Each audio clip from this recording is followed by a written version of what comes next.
While you were sleeping, President Trump gave a news conference after the North Korean summit with Kim Jong-un. It ended early. And joining me this morning to talk about what came out of this meeting is political science professor from Wright State University, Dr. Laura Lerman.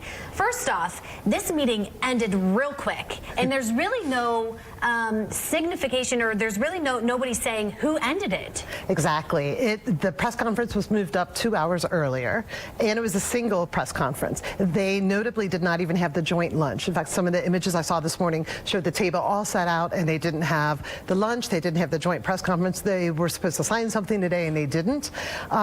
We have ended this meeting without any tangible steps forward. Is that a little concerning? I mean, how did this summit really go?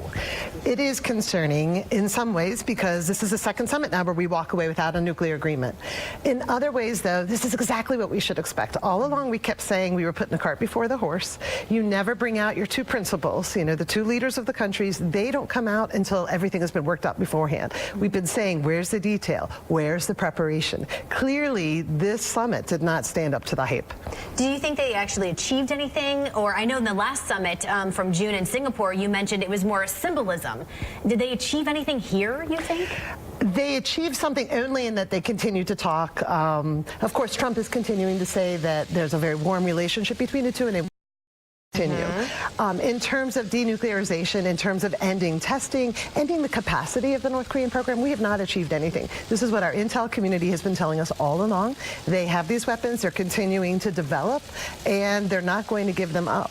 So the only achievement is that the discussions continue. We don't know what's going to be next. South Korea is probably going to continue to play a very big role. I would hope that we would come back to a multilateral agreement with six-party talks, involve the United Nations. They wanted us to give up all the sanctions in exchange for nothing that's been achieved since Singapore. I do think it's actually a good thing that we walked away, but it shows that this is a very intractable problem. There's a reason why other presidents and other leaders have not been able to fix this. Speaking of other presidents and other leaders, but the president did mention Otto Warmbier, the gentleman from Cincinnati who died after coming back from North Korea. What did he say about him?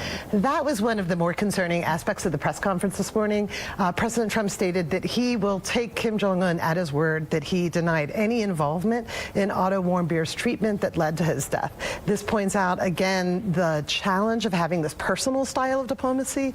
You know, we have one of the greatest human rights abusers in the world. We shouldn't be framing him and stating that he's our close friend and he's a very warm leader. That was a moment that was very concerning. Why is it a concern at this point? It's a concern because we cannot be friends with dictators who, and we're talking about Otto Warmbier's treatment. Of course, there's tens of thousands of North Koreans who are being mistreated every day as well.